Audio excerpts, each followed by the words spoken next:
on YouTube.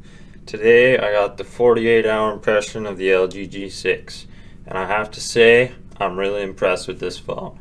Now, it took a little getting used to the new aspect ratio, and however, the more I use it, the more I like it, because content that is optimized for the device is that much more immersive and truly gives a premium experience.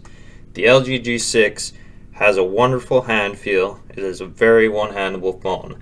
The more I use this, the more I find myself using it one-handed. I've used this one-handed more often than any other phone I've had in the past year, and I'm really enjoying it. It's the most one-handed phone I've used in a very long time. I mean, I can reach the top and the bottom of the screen all in one hand without shimmying, which is pretty sweet. You can't do that with very many phones. So that's one thing I really like about this.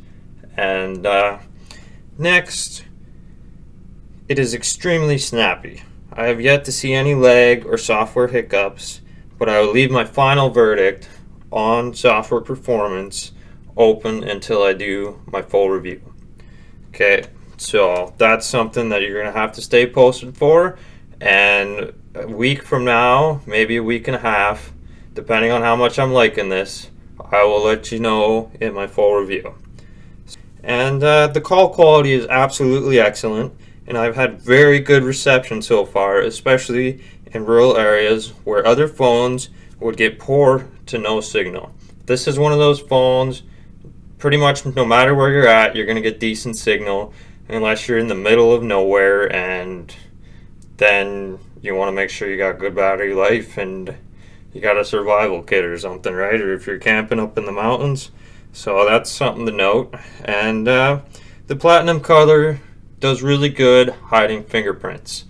I love this platinum color. Like, I can touch this most all day and you're not going to see any fingerprints on it.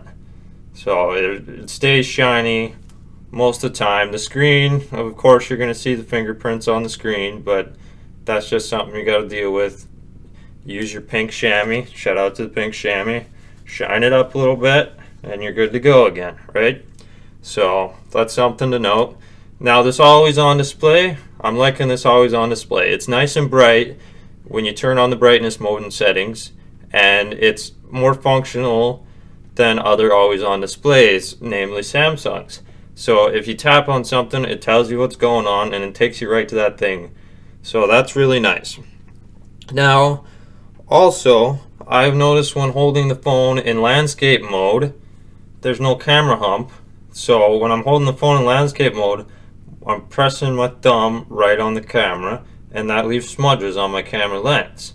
Not a huge deal. It's something that can be fixed with a case, and I will be doing case reviews on this phone, so stay posted for those.